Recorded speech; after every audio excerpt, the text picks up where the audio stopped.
யோபு 39ஆம் அதிகாரம். வரையாடு என்னும் பருவம் தெரியுமோ? மான்குட்டியை ஈனுதலை பார்த்தது உண்டா? எண்ண முடியுமா? அவை சினையாயிருக்கும் மாதத்தை கணிக்க முடியுமா? அவை ஈனுகின்ற காலத்தை? குனிந்து குட்டிகளை அவை தள்ளும் வேதனையில் அவற்றை வெளியேற்றும். வெட்ட வெளியில் குட்டிகள் வளர்ந்து வலிமை பெறும். விட்டு பிரியும் அவைகளிடம் மீண்டும் வராது. காட்டு கழுதையை கட்டற்று திரியச் செய்தவர் யார்?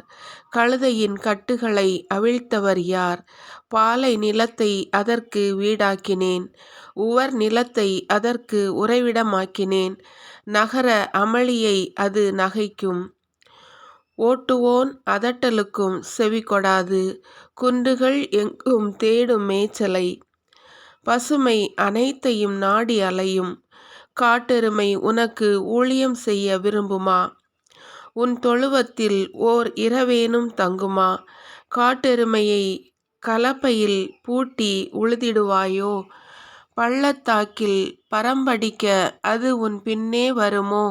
அது மிகுந்த வலிமை கொண்டதால் அதனை நம்பியிருப்பாயோ? எனவே உன் வேலையை அதனிடம் விட்டுவிடுவாயோ? அது திரும்பி வரும் என நீ நம்புவாயோ? உன் களத்திலிருந்து தானியத்தை கொண்டு வருமோ? தீக்கோழி சிறகடித்து நகைத்திடும். ஆனால் அதன் இறக்கையிலும் இறகுகளிலும் இரக்கம் உண்டோ? ஏனெனில் மண்மேலே அது தன் முட்டையை இடும். புழுதிமேல் பொரிக்க விட்டுவிடும். காலடி பட்டு அவை நொறுங்குமென்றோ? காட்டு விலங்கு அவைகளை மிதிக்குமென்றோ அது நினைக்கவில்லை. தன்னுடையவை அல்லாதன போன்று தன் குஞ்சுகளை கொடுமையாய் நடத்தும். தன் வேதனை வீணாயிற்று என்று கூட பதறாமல் போம். கடவுள் அதை மதிமறக்கச் செய்தார். அறிவினின்று பங்கு அளித்தார் இல்லை.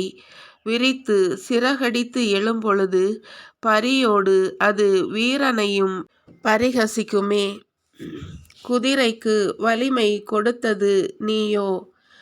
அதன் கழுத்தை பிடரியால் உடுத்தியது நீயோ? அதனை தத்து கிளிபோல் தாவச் செய்வது நீயோ? அதன் செருக்குமிகு கனைப்பு நடுங்க வைத்திடுமே. அது மண்ணைப் பறிக்கும். தன் வலிமையில் மகிழும். போர்க்களத்தை சந்திக்க புறப்பட்டுச் செல்லும். அது அச்சத்தை எள்ளி நகையாடும். அசையாது. வான் முனை கண்டு பின்வாங்காது. அதன்மேல் அம்பரா தூணி கலகலக்கும். ஈட்டியும் வேலும் பளபளக்கும். அது துள்ளும். பொங்கி எழும். மண்ணை விழுங்கும். ஊது கொம்பு ஓசையில் ஓய்ந்து நிற்காது.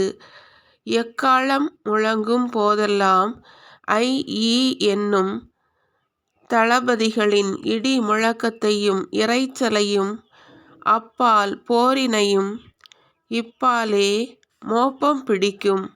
உன் அறிவினாலா வல்லூறு பாய்ந்து இறங்குகின்றது. தெற்கு நோக்கி இறக்கையை விரிக்கின்றது.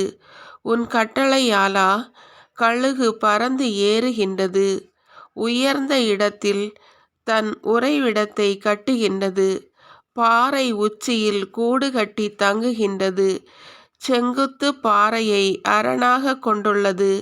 அங்கிருந்தே அது கூர்ந்து இரையை பார்க்கும். தொலையிலிருந்தே அதன் கண்கள் அதை காணும். குருதியை உறிஞ்சும். அதன் குஞ்சுகள் எங்கே பிணமுண்டோ அங்கே அது இருக்கும்.